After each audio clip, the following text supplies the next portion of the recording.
Our mission at SD Bullion is clear: the lowest cost gold and silver available online. While we do not have pretty blue boxes, free shipping, 4% credit card fees, or glamorous gold and silver infomercials, SD Bullion has the lowest prices that may save you hundreds on your next order. So before you make your next investment, do the math and join the over 15,000 new customers who have recently made the switch to SD Bullion. Why pay more?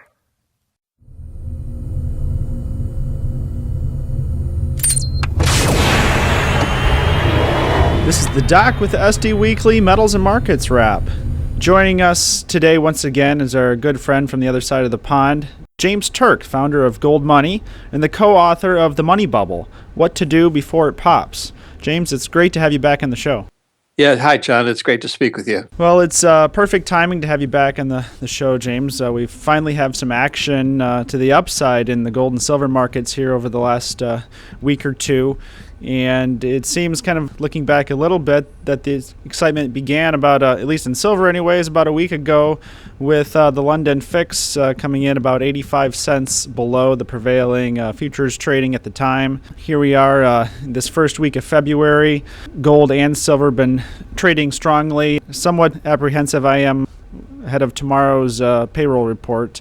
We'll see what happens, but gold has cleared its 200-day moving average. Is trading here. We're recording this Thursday morning. It's actually above 11.50, and silver is trying to make an attempt on the $15 level. So let's start with your take on the trading action here in early February, James. Yeah, let's start with that fix, where it fixed at $13.58, whereas the paper market never went below $14.04. I mean, that was really quite a shocker, and by coincidence, I was actually following that very, very closely. I couldn't believe it when I saw it on my computer screen what was going on.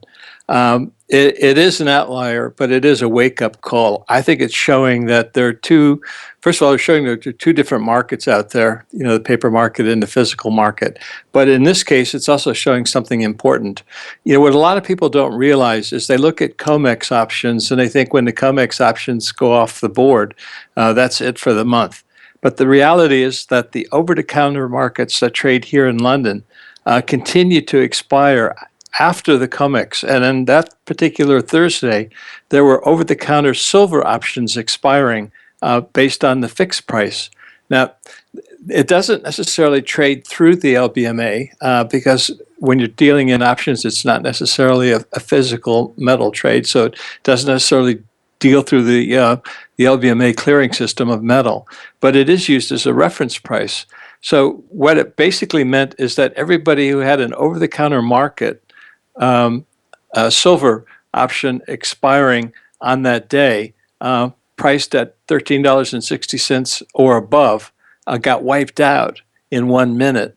The minute before the fix, silver was trading at $14.20. At the fix, it went down to $13.58.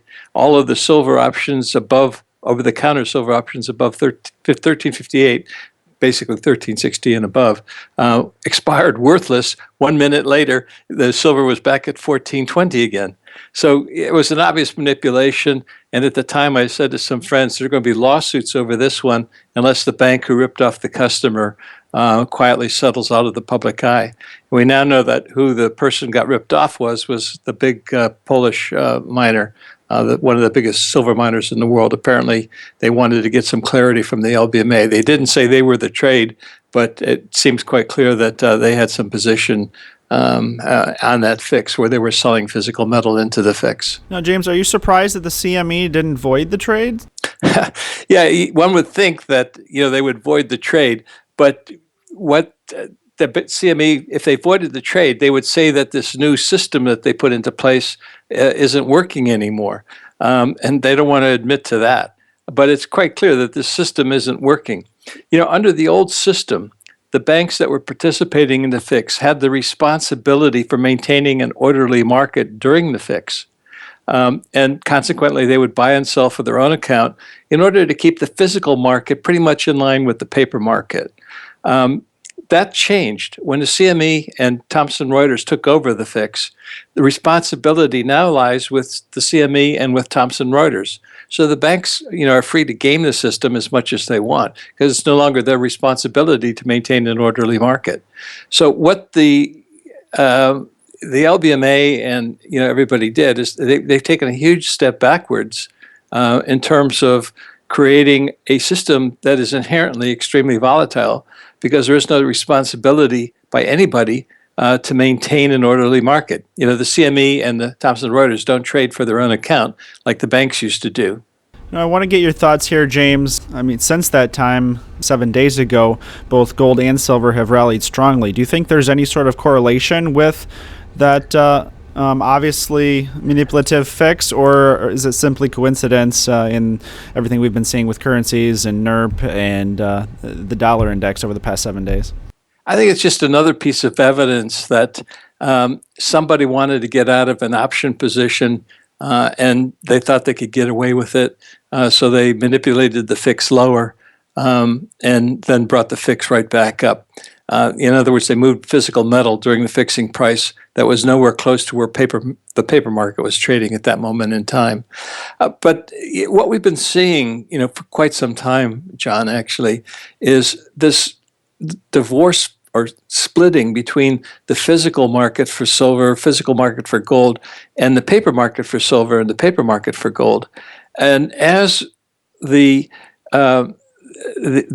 disparities between these paper and physical markets increase, you're going to see more and more volatile events like this one, where the two markets are trading completely in a historically illogical way to one another.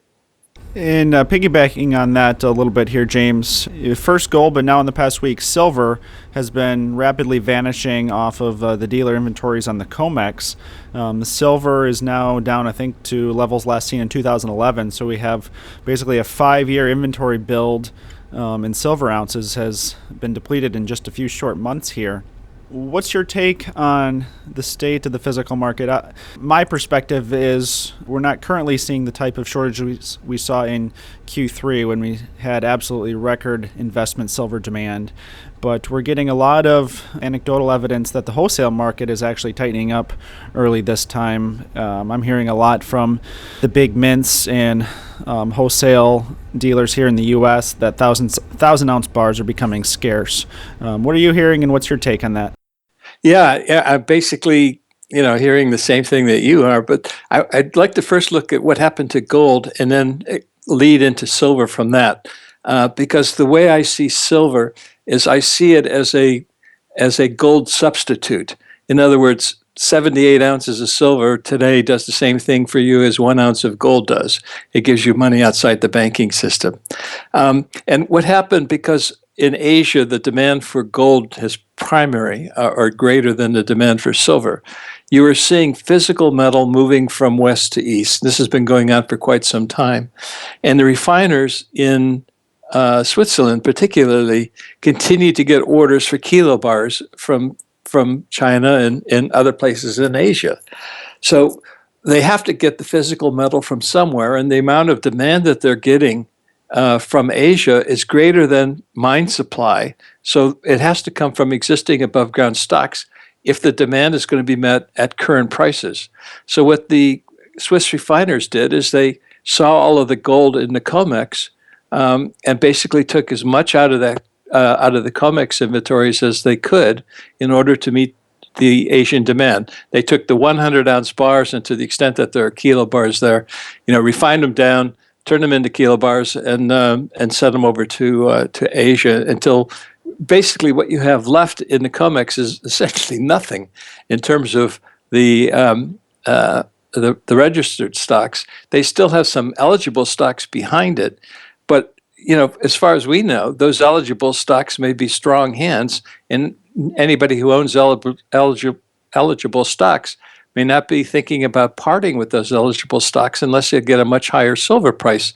They might be thinking, well, okay, I'll be enticed to sell my silver stocks or silver, bars at say $25 or $30 an ounce and hold dollars instead. But until then, I'm going to stay with my silver. So you can't look at the eligible. You only have to look at registered, and COMEX has been basically bled dry. Well, because gold is so tight, physical gold is so tight worldwide, if you can't find physical gold, what are you going to do? You're going to go for physical silver. So the physical silver stocks are now also, being drawn down, and are not as deep as they were previously. So as the existing visible silver stocks get drawn down, you're setting up what I think could be a massive short squeeze, where people who've made promises to deliver physical metal at some future date will not be able to get physical metal at anywhere close to existing prices. So I'm looking for the year ahead, John. I'm actually quite bullish on the precious metals, and because historically the gold-silver ratio is high, it was recently at 80. It's come down a little bit. It's in the high 70s. And in April of 2011, the ratio was 30.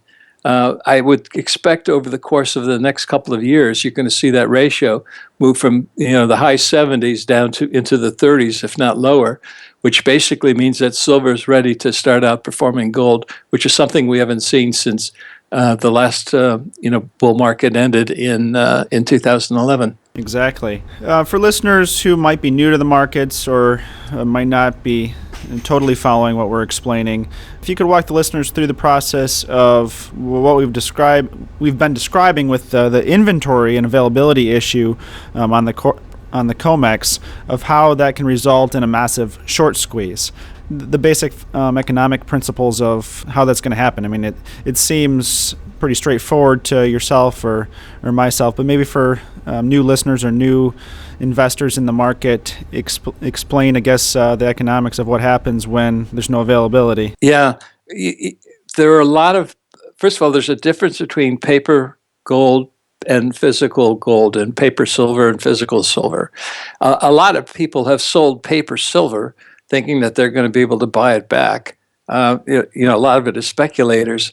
And a lot of people are speculating in terms of some of their contracts. Not only are they risking a price, but they're also risking a forced delivery against those particular contracts. So there are certain paper contracts that are out there that settle not in dollars, but settle in ounces. So if you have one of those contracts and the price goes up, you can lose money that way, but you also have to deliver ounces in order to fulfill your obligation. If you can't fulfill your obligation, you then default, and that has all kinds of legal implications. So when I talk about a short squeeze, I'm talking about the people who've sold paper contracts denominated in ounces, who could be put into a situation where the buyer of that contract says, well, yeah, I don't want dollars to settle this contract. I want ounces, and you give me the ounces that I need in order to fulfill your obligation. And it's like when you're selling a stock, you have the share certificates. You borrow the share certificates, and you're selling them, and you have to get those share certificates back. It's basically the same principle. There's some nuances that are different with silver than certificates, or gold than certificates, share certificates, but the same principle is the same. If you sell something where you're denominating it in ounces and you are committed to delivering ounces, if the buyer wants ounces rather than dollars, you have to deliver those ounces or default. And that is actually a very, very bullish situation when that happens, given the tightness that we're seeing in both gold and in silver. I mean, the type of numbers we're talking about, particularly in silver, are quite astonishing. The registered dealer inventory dropped just about 8 million ounces in a single day over the past week. Recently, they seem to all have been coming out of CNT, Coins and Things inventory. CNT had about 4 million ounces withdrawn in a single day. And to put that number in perspective, they now have around 400,000 ounces left in inventory. Brinks is one of the only COMEX dealers that has any significant inventory left, but they only have about 10 million ounces. So there's definitely the potential for what you're talking about, James, of a short squeeze, particularly with the level the sentiment has been over the past, I'd say, 18 to 24 months. We've seen sentiment probably at the level, or perhaps worse than the late 90s, in my opinion. Yeah, and here's the key, John. When you're a buyer of a paper contract and you ask that short to give you physical ounces rather than dollars, the short could declare a force majeure and says that, well, there is no physical available, and the government or the exchange might support the short rather than the long. And you end up with paper rather than physical. And it could be even worse. They might say that because you're speculating, that they don't give you the dollars at the current price, they give you the dollars at the price you price the contracts. So in other words, they take away your profit just to settle the trade under a force majeure condition. At the bottom line, what I'm saying, just to keep it simple for everybody, is don't fool around in the paper market. Own physical gold or physical silver. There are too many risks of owning any kind of paper. When you own paper, gold or paper silver, you don't own gold, you don't own silver, you own somebody's counterparty risk. And the counterparty risk in this environment is way too great. So stick with physical gold and physical silver. That's where the safe havens are. I couldn't agree more. I want to ask you a question similar to one that I asked Eric Sprott last week, just for the readers and the listeners so they can get a little better picture into your mind and how you analyze the markets. Every analyst out there has been, well, not every analyst, but most of them have been trying to call a bottom in gold or silver for the last couple of years, and we hadn't seen it. Perhaps we have now, but I kind of wanted to get your thought process in. What do you look for when determining whether a market like gold and silver or that sector is in the process or has made a major secular bottom? What are the types of things you look for and take into consideration, basically? So rather than just telling us, oh yeah, I think it's bottomed, give us a little bit into your thought process of what you look for. Okay, well, first, for the sake of disclosure, I've been one of those analysts that have been looking for a bottom the last year or two. And it just hasn't happened, which just goes to show that, timing is everything and timing cannot be predicted. But there are trends and things out there that I do look for. The simplest thing is the price of gold or the price of silver above or below its 200-day moving average? If it's above its 200-day moving average and that 200-day moving average is rising, you know you're in a bull market. And reverse, if the 200-day average is falling and the price is below that 200-day average, you know you're in a bear market. But there are more subtle things I look for. I look at the flow of physical metal because at the end of the day, physical metal ultimately drives the price rather than paper. Although paper can influence it, at the end of the day, like we were discussing before, you're obligated to deliver physical, and you could end up defaulting if you don't have that metal behind your obligation. One of the things to me that has kept me so extremely bullish on gold, just looking at it from and silver too, looking at it from a technical point of view, is the backwardation. In other words, the spot price continuing to trade above the forward price or the future price. The premiums that you see on different physical products, be it coins or small bars or even larger bars. That's an indication of tightness. And when you see tightness in the market or the lack of liquidity or the lack of readily available supply, that's an indication that the market is ready to start moving up. So we've seen all of these things over the past couple of years. The problem is that the people that don't want gold to rise, the central planners that want to maintain this fiat currency system that's unsustainable, they've been pulling out all of the stops in order to try to keep the precious metals lower.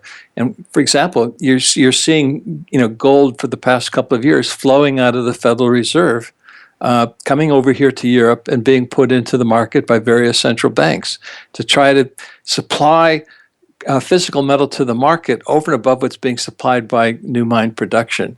All of these things together suggest that the market is operating in an abnormal way. And this has happened before in history. It happened in the 1960s when the central bank cartel called the London Gold Pool was controlling the gold price by keeping it at $35 an ounce when everybody knew that gold was worth more than $35 an ounce. So they kept on buying physical until eventually in March of 1967, the central banks had enough. They threw in the towel, and rather than empty their vaults completely, said we're going to let the gold price rise, and that led in the the big bull market that lasted, for another, 12, 13 years. We're in a similar situation today. The physical market is just so tight. At some point here, I think the central banks are going to have to throw in the towel and say we're not going to take any more gold out of the Federal Reserve or from our existing stocks and put it in the market because gold is too valuable. The existing monetary system is falling apart, and we're going to need that gold to go back to a new sound monetary system after this one collapses because of the huge level of debts that we have in the system. So those are the things I'm looking at the market, but then as I'm applying in terms of my discussion, I'm also looking at bank reports and bank charts of bank stocks. Stocks like Deutsche Bank, the price of that share is at the same price it was at the lows in 2008. And the financial crisis hasn't even started yet. So, what's going to happen to that stock? What's going to happen to that bank? If you look at the Italian banks, I just read recently in the Financial Times that 17% of the loans in Italian banks in the aggregate are non-performing, meaning that they're not likely, they're a bad loan. It's not likely to be repaid. Interest is not being paid or whatever. I mean, the banks in Italy are basically insolvent because they don't have as much capital as they have bad loans. So all of these things together to me suggest that you want to be minimizing your risk wherever you possibly can. And the way to minimize your risk is to own tangibles of all sorts or near tangibles, which I would define as a share of a company that deals in tangibles, like shares of mining companies or shares of oil companies or valuable real estate like agribusiness and things of that nature. I think what I'm basically saying, John, is that if not in 2016, then probably by 2017, we're going to see another 2008 type crisis. What's your take, James, on if we do see another 2008 type crisis on the mining sector? 2008, they were hammered, but then they recovered very strongly over the next couple of years. And as we fast forward to today, the sector's in really dire straits. The sentiment is atrocious. The valuations are terrible. Yeah. What's your take? Do you think this is an excellent opportunity, or on miners, are you be more thinking to wait until a financial crisis? Yeah. First of all, let me say that gold and silver, physical gold and physical silver, are fundamentally different from companies that mine gold and companies that mine silver. Physical gold and silver are money. Mining companies are investments. So, portfolio has cash and a portfolio has stocks. Gold and silver go into the cash component of your portfolio, and you compare what they're doing compared to the national currencies. Mining companies go into the investment part of your portfolio, and that means you have to look at all of the things you do when you make any investment. You have to look at management, balance sheets, country risk, and all of those different things. So recognizing that the two are fundamentally different, if you're inclined to make an investment, the mining shares to me look cheap here and are likely to go higher as the prices of the precious metals themselves go higher over the course of the next year or two.